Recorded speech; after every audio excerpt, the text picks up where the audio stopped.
Okay. Welcome everyone. My name is Margherita, and I am the member of the working group Enterprise within Blockchain Ireland organization. I'm very happy to have our guest speaker here, Ms. Margherita Leder, who is the COO of TMP Group based in Italy. She's also the chair of the working group for education in the International Association for Trusted Blockchain Applications. Margherita, welcome. Good morning, everybody. Thank you very much for having me today. It's a pleasure. Thank you for joining us. So this is another of our episode in a series of videos we do about blockchain. This time we will talk about blockchain education. And I would probably start with a kind of a general question, Margherita. When we talk about blockchain education, there's a lot of ways or a lot of angles how to look at it. There's a lot of sectors we can look at it from. So from your perspective, what's the target audience, or from where should we start? And is there a sector or particular sector we should start with? So in the education working group within INATBA, we had several opportunities to discuss this topic as well with companies, corporates, as well as with academia. And the output is that we are well beyond early adopters. We have good solutions in place. They're running solutions on blockchain. And what we need to do in this phase is to understand which are the key players that can foster a serious technological advancement. Technological advancement can only come if we have more people employed in this area, in this business. While having more people employed in this business, we're fostering technology as well as supporting the employment rate across Europe and across the globe. And because of this, we strongly believe that there are three main areas we should work on. First of all, classical educations, second, businesses, and third, institutions. Well, when institutions are the collector of all those other organizations, they can foster a stronger development. So I like to start with businesses. In this phase, it is clear which are the running solutions, but it's also clear that there are many other options that may arise and many other solutions that may be developed in this phase. However, we are still seeing complexities from businesses in evaluating solutions based on blockchain and a lot of asymmetry in the information they have. There's still confusion between what's a cryptocurrency, what's blockchain, which are the blockchains, what's the difference between DLT and a blockchain, which one is better. So first of all, we don't believe there's a better option. We'll believe specific solutions are based on specific technologies and they can solve specific problems. So this is what businesses need to understand. And we'd like to start by explaining these solutions and training those C-level that have direct impact in technology and innovation, CTOs, CIOs. Moving forward then with all the other C-levels and shareholders, board members, especially because those are the ones who are moving and the whole organization and have a clear understanding of the processes. Those people, those managers, those C-level that are working closely with the processes are the ones that need to understand the benefits and they have to see it concretely. In a second phase, we believe it's also important to train the managers and middle managers, meaning those people who have direct relationship with customers and they can develop specific projects. Let's say working together in this business training definition can support this technological advancement I was mentioning before. At the same time, we need to work on classical education. With classical education, we are referring to universities, VET institutions, trainings, all those who are concerning not only the current students, but also the future ones. While for students, I'm also referring to those who are reskilling themselves after years in a specific career. Especially in this space where unemployment rate, unfortunately, is still rising, we also need to understand how we can reskill fast specific individuals.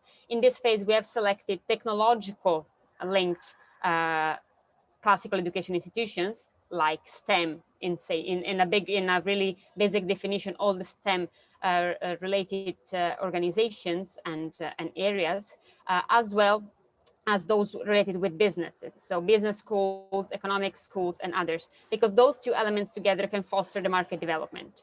In a second phase, we also believe it's important, and I'd really like to stress this because my colleagues in the working group really care about this topic, on the communication and public administration faculties, because using specific words is complex, and understanding what others mean with those words is complex. So having a good terminology understanding is a really important phase. I like to close this first question mentioning the role of institutions, that they have to understand what this technology is there for, and they also have to understand how to regulate it and what not to regulate, and what is already regulated and what is missing. And because of that, starting with international and supranational organizations is fundamental. With those working groups, with those task force they're setting up, it's important to keep having trainings and conversations, and that will for sure enable also ministries of education to provide a different curricula among faculties, especially public faculties and public universities, as well as fostering the development of the business understanding. Mhm. Great. You mentioned the paper that your working group just published. The title is Blockchain Education, a Prerequisite for Socioeconomic and Technological Advancement. So the paper proposes three topical categories in terms of how to progress with the education itself. And you spoke a little bit about it in the first question. Is there anything you would like to add in terms of those categories, how they are, divided, and why you actually selected this type of new curricula? Can you speak about that a little bit? Yeah, of course. So what we decided to focus on the paper was not only to provide our opinions on how the education should be, let's say, developed, but also to provide a very specific curricula. There's three main areas we decided to focus on, and the paper mentions which category of skill and is dedicated for which type of faculty or business level. So it's very specific, and this is something I think it's really important, because we didn't want to give just a perspective, but to provide a concrete output of what is needed. So first of all, there's a focus on the blockchain background. So what blockchain is proposing is also a paradigm shift in how we are perceiving transactions and how we are perceiving solution development in the society, as well as in the corporate world. So of course, there has to be a good understanding of transactional trust, transactional journals, blockchain history, and the terminology. Once again, this is a cross function topic, so it's dedicated for institutions, businesses, and classical educations as well. The other two categories, however, are more specific and are separated. They separated the kind of skill that have to be trained on the various specific categories. The second one then is blockchain as a technology stack. So how is the blockchain infrastructure built? How are the blockchain services developed? Which are the protocol fundamentals? Which are the programming and implementations that we can have? This is some people think it's a technical topic that has to concern only those who are actually developing the solutions, but it's not. It's a topic that has to be understood, especially by those businesses who are developing those solutions, and those C-level that are deciding to purchasing the solutions in order to develop them on their corporate projects. So having a good understanding of this becomes a crucial element. The risk of not training C-level and businesses on this topic becomes extremely complex, and the risks are really high. So this is why we decided to focus specifically on those objectives. I also have to say that the order where we thought about the skills is to have specific cognitive objects on creating, evaluating, analyzing, applying, understanding, and remembering. So this is the customization of the block technology that we used and we decided to work on in order to provide a good solution. And I think the output is interesting. I have to say, drafting a curriculum that, let's say, conveyed all the opinions was extremely interesting, because we merged together abilities of different components, including also businesses.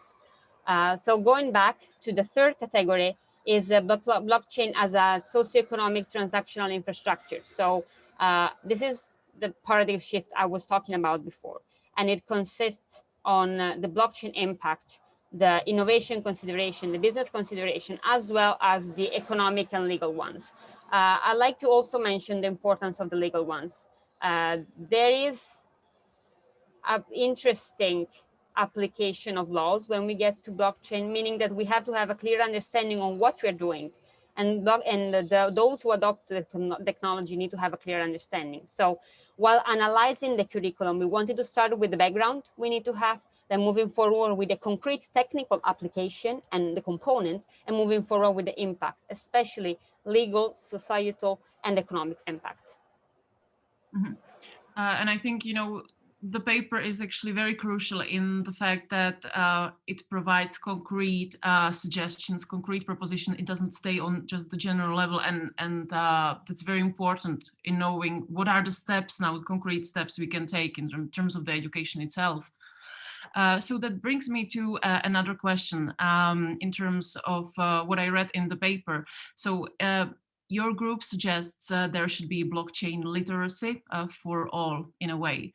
My question is, could you speak a little bit more about this, and also why do you think society needs blockchain literacy, and or if the society actually needs it? And the second part of my question would be, do you sometimes feel like we are favoring the blockchain technology in comparison to other new innovative modern technologies just because there's this hype about blockchain? So these would be kind of two questions to you. Yeah. So first of all, we believe there has to be literacy for all. We, however, believe there are some steps to take, and we cannot go all in trying to train everybody without specific focus. Otherwise, we risk to lose energies. However, it's really important that we have understanding of that what are the final solutions that blockchain can provide that support corporates, the end customers being corporate organization, end customer being a B2C business. We need to have them to have a clear idea on what it is, how it works. I was mentioning before this complexities we are still finding in the difference between cryptocurrency and blockchain. We are still there. And when we get in front of corporate organizations, companies, and when we try to provide a solution, when sometimes I still hear the fear, oh, blockchain, you know what, I'm not interested. And this is why we need blockchain education. We need to have them have a clear idea on what it means. Still, they can decide not to purchase the solution, but that's not the point. The point is to have to take a decision that is not based on fear of a word and being worried about okay, I'm not sure, but having a clear understanding that this is how it works, this is what benefits provides you. This is what we mean for literacy for all. There's several protocols that are well known across the globe, and we look forward seeing also blockchain protocols being understood across the globe. Going to your second part of the question, I believe the hype is over. And this is also the feeling I have in the working group. We have seen some years, 3, 4, 5 years ago, where we were in the hype of having a multitude of conventions, a multitude of events, of fairs, talking about how to mainly make a lot of money out of blockchain. I think that hype is over, thankfully, and we are now on the really consideration phase of the technology. I don't feel we are flavoring this kind of education.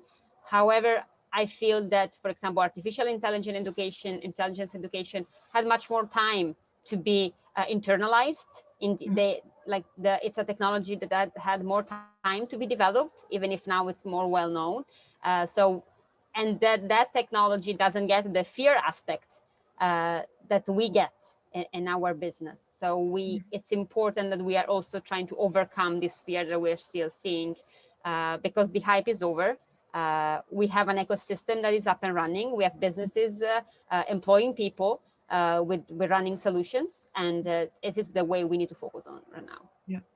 I agree, and I like what you said there, because when I speak with energy regulators or governments of certain countries through INATBA, they are mostly interested in, show us or demonstrate how this particular technology is feasible in this and that scenario. So in terms of the education, I think it's important to empower people with the knowledge to decide, no, this solution is not for us or it is for us. So I think that's where it's very important. So I absolutely agree with you.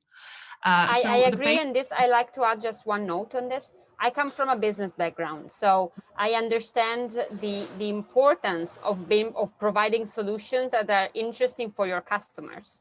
And the problem here is that we are still in that phase where even if you have a good solution, sometimes they're not even considering it because it's based on blockchain. And this is the point where trainings become fundamental. Okay, that's a very good point.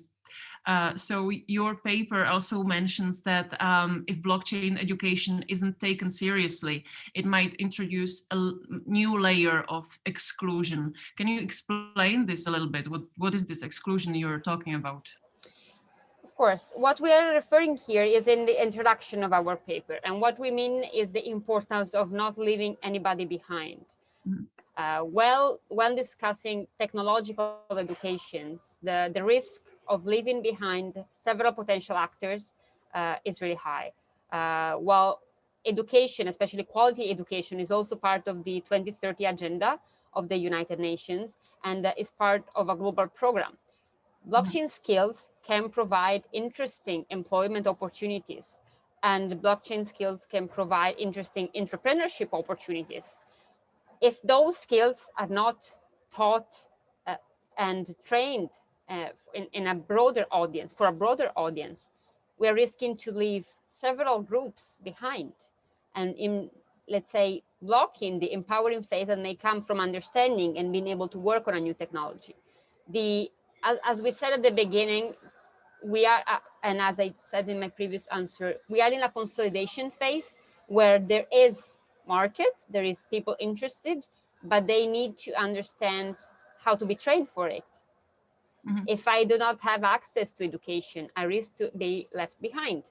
And this was a really important statement for us. We didn't want to create a curricula that is impossible to be trained in an organization and can only be, for example, dedicated to extremely reserved type of organizations. We wanted to build a curriculum that is deliverable, that is possible, that can be delivered in several methodologies, in universities, in VET institutions, in a digital way, but that can be accessible for those who are interested, because the potential in terms of employment, the potential in terms of entrepreneurship and business development is interesting, and it would be a missed opportunity not to focus on that. Okay. So your group held a roundtable a few weeks ago, and it was mentioned there that it is really important to educate so-called bridge builders in connection to the topic of interdisciplinarity. So in your opinion, what's the role of interdisciplinarity and those bridge builders? So the first point is that this cross-discipline interest that we need to have doesn't only concern blockchain space. It's a conversation that we're having in different technological aspects. It is important for blockchain for some of the aspects I was mentioning before, especially in the curriculum. There is an impact that blockchain has on the society, that it's an impact on the way economy is running, and on an impact on the way the legal aspect should be concerned. So when we talk about having a cross-disciplinary approach and having more discipline involved, we are referring to the fact that we are training tech experts that need to have also an understanding of the legal aspect. They need to also have an understanding of the economic side of what we are providing.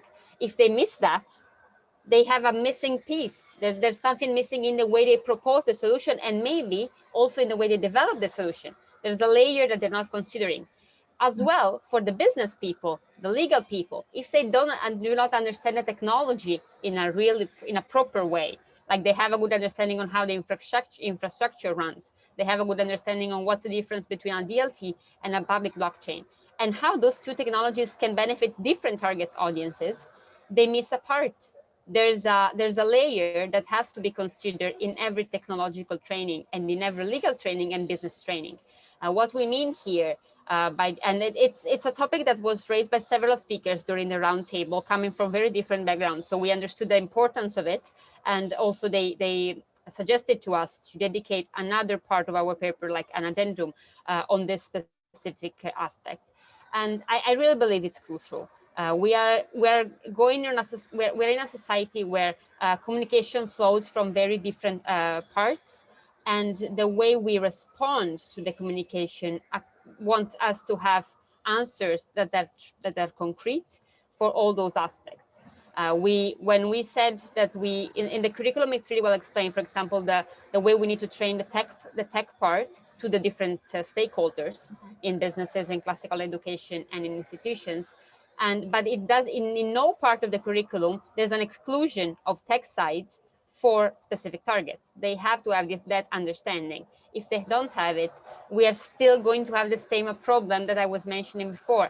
People having a really great understanding of the tech side, but when it gets to proposing it to businesses, there's a lack of understanding between the two sides. Mm-hmm.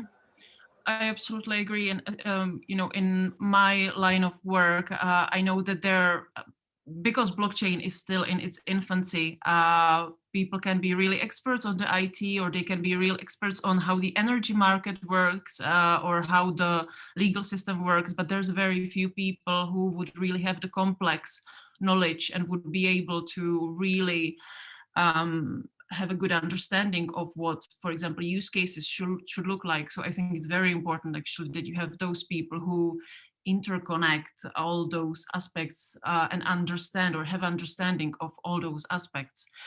Okay, so maybe at this point I would ask the group if anyone has any questions, additional questions or points they want to raise, or ask Margherita. Good afternoon, Margherita, and welcome to Dublin. This is Kraken. A simple question and very insightful with the educational aspect of blockchain technology. What do you think the government should play in the role of blockchain technology, please? Thank you, Kraken. Nice to meet you. So, and in the paper, we explain how we believe that institutions need to play a specific role in the way the education is drafted. So we see it on two layers. It's both on an employment focus and a market development focus. So it is important that international, supranational, and national institutions focus on how to create and foster the market that is already there, how to make it more accessible for corporates. And this comes from, first of all, having them understand the technology. But we believe a good strategy would also be to develop public or universities and V&T institutions curricula in a way that is linked to how blockchain can represent an important skill strategy. We're working on this also within INATBA, also part of a European project called Chase, where we are trying to define the blockchain skill strategy. And the output is definitely going to go to the government. And we look forward then having the blockchain skills in all the training programs in the near future. I hope I answered your question. Great, yes, that summarized very nicely. Thank you so much. Thank you. I have a question, if that's okay. Go. Thanks, Margaret. It's fascinating discussion so far. I just wanted to ask you, with primary education, and I know in your document you point out, that it should be remembering and understanding in terms of the skill level. But do you believe there's benefit in going further? Because our children are so tech savvy now. Is there merit in exposing them, to blockchain, getting them to do some development, looking at the societal aspects, the economic aspects, etc.? Not only blockchain, we have, all of the disruptive technologies, AI, IoT, cybersecurity, etc. Do you think we should go further than just awareness? I think that we should not start our consideration from universities up, but also considering all the layers of education that are before that. High schools, middle schools, primary schools. We see complexities in that, especially while concerning with public institutions. It's complex to redraft a curricula for high school students, middle school students, or primary students. However, they have, as you said, they are tech savvy. They have an understanding that we never had when we were the same age they are right now.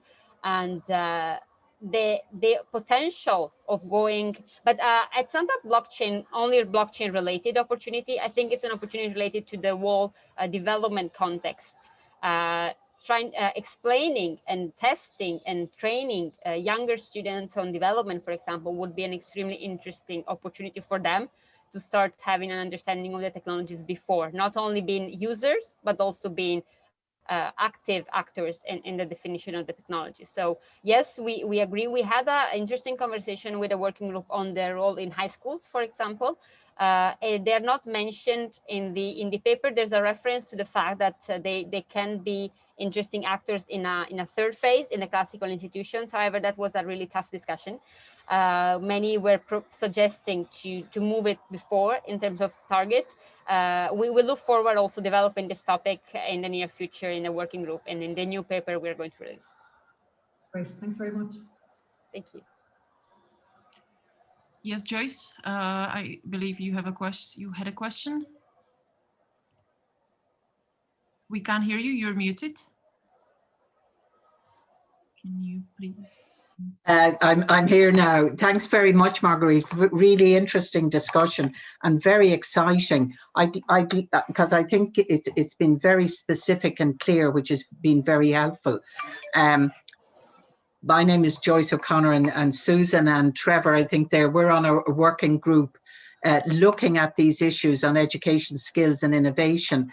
And, you know, I think one of the areas that we're all interested in, you've talked about it as literacy, but we're kind of coming from the side, and I just wonder, do you think this is a good approach about creating awareness about blockchain? Mm-hmm. And when we say that, it's really at the level of community, the citizen. So, you know, when Susan talked about the primary school, we'd also be saying really the key people there are the parents and the teachers, because the kids are more likely, the young people are so excited about the possibilities about technology, but also NGOs, community groups who often are excluded. And I'm not talking about the unemployed, I'm talking about people who work in the voluntary sector, work in the community sector, have other contributions to make, which is a big community.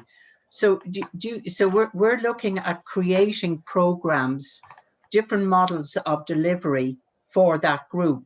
Quite a lot of groups, but on the idea that this is about the future and about solving problems in a very practical way. So I think what you said is extremely interesting, and I come from the what in Italy is called the third sector. Before being CEO of Champion Group, we call it that too. Yeah, I've been acting in the third sector for some time, in the corporate relations especially, and I agree with what you just said. I feel the way we draft the methodologies for delivering education is also a key element that is not mentioned in our paper intentionally, because we wanted to dedicate a full paper to that topic. I feel the way we delivered that we focus on the methodologies is crucial, especially in a phase like 2020, 2021, where we have seen an increase of digital education that unfortunately no one has chosen. It just happened. But we believe it can be an important tool together with live education, and it can also reach those groups that may be excluded from a traditional live education because they do not have the time in that moment, because they have a job, or because they want to reskill themselves while having a job, raising family. So there's several aspects in the methodology that are important to take into consideration. and also in the community, in what you refer to as the awareness phase, Yes. that is more a general approach. Um, we focused, to be honest, on the training education level and a bit Yeah. less on the awareness level. However, when we talk about businesses, for example, we're not only referring to big C-level driven organizations, we're also referring to mainstream businesses that can have real benefit in the way transactions are made, for example. So we have an understanding of the importance of general awareness. And I agree with you that on the fact that concrete solutions may be extremely interesting for a community-based, community-related groups. So it could be an interesting topic to tackle more, and maybe we can do it together in a new phase. Yeah. And if I could come in again and just, I was just on a conversation actually with the politician. So I'm involved with a group called Block W, and part of our mission is to create awareness. And we feel very much that politicians need to know at an awareness level, and to get them to understand. Because one of the key issues, I think you asked, Barra, about the government, one of the key issues is not the technology. It's not anything like that. It's about leadership and having a vision. And, how on earth, the only way I think you can show them that is what can be done with blockchain. What are the possibilities? What are the opportunities? And of course, it is linked to jobs, but also transformations of communities. So I think they're a real target group, politicians, at all levels, cross-party, not just government, but all Definitely. Definitely.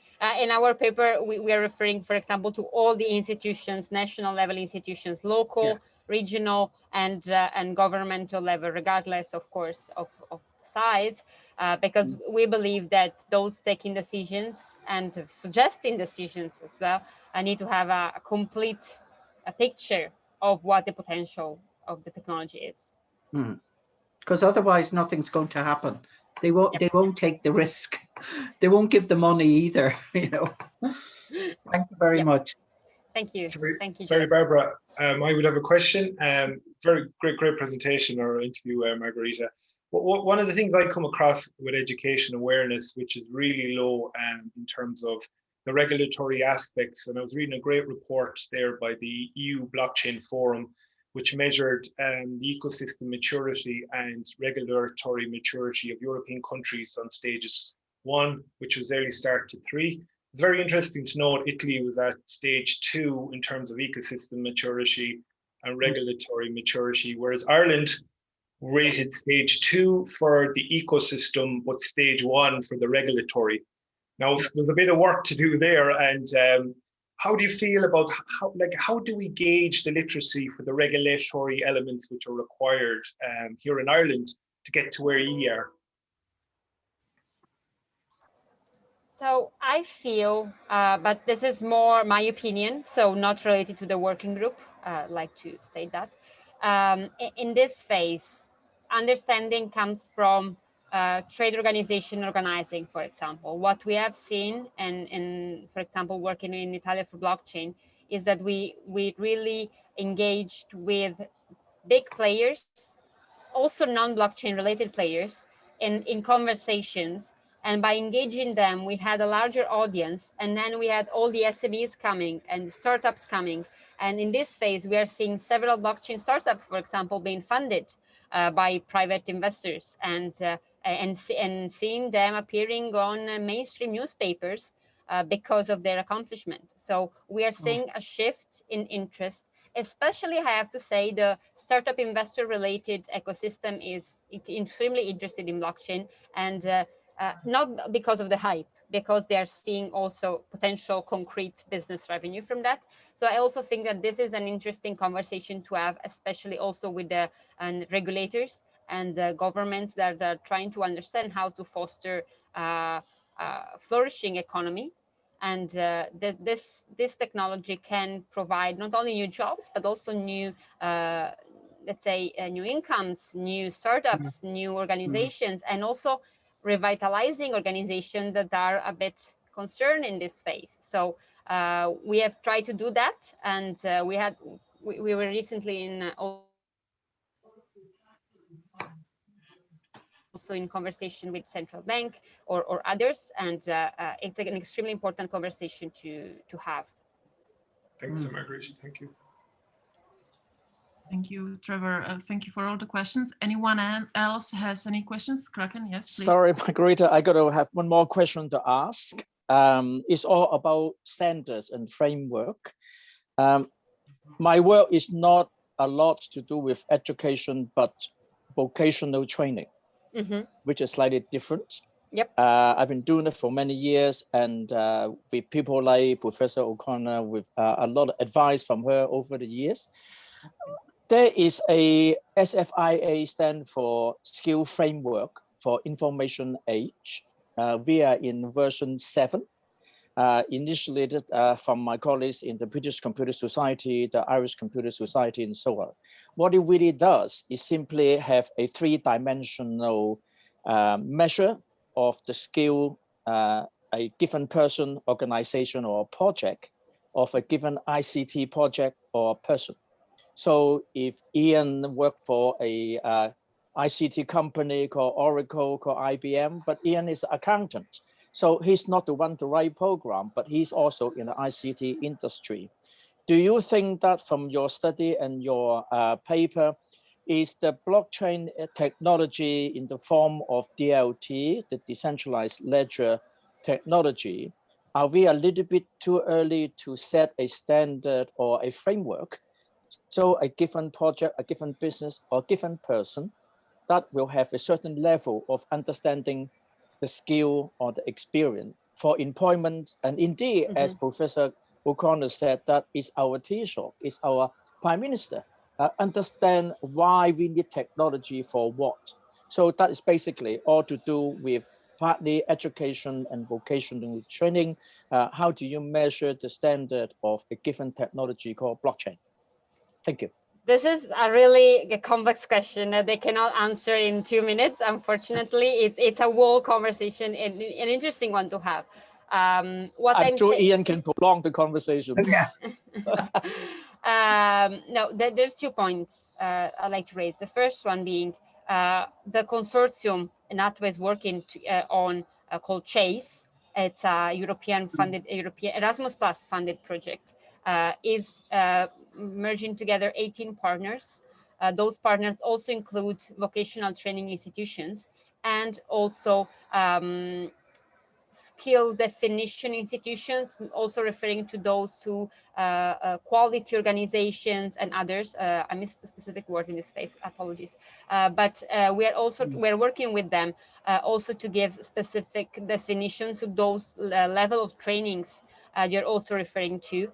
In this space, I feel we're not already there. Again, this is my personal opinion. We are not already there. We do not already have a skill on the blockchain and DLT technologies in terms of understanding where this person already is and which certification the person has.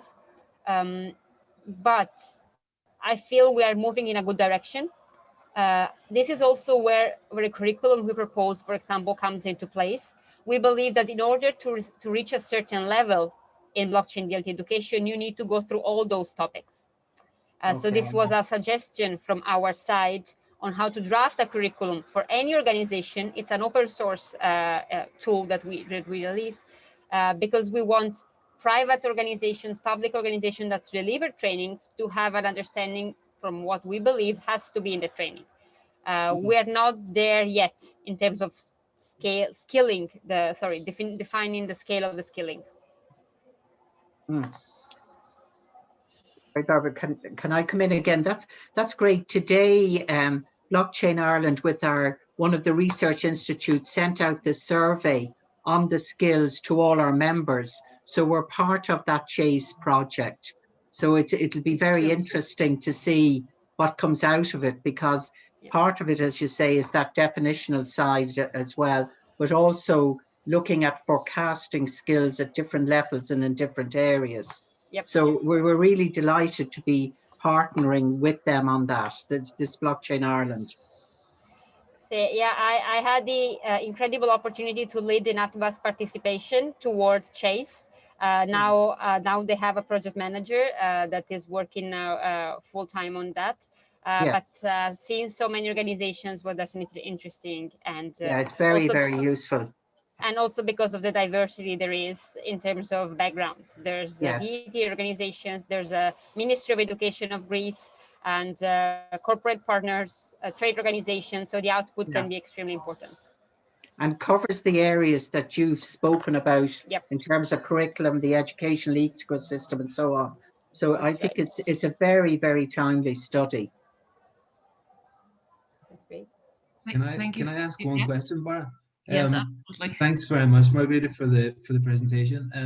And throughout, I've been browsing the INATBA website and trying to understand: is there a single resource that publishes the outputs of INATBA in terms of the educational outputs and references that business people and educators can go to as a nice resource?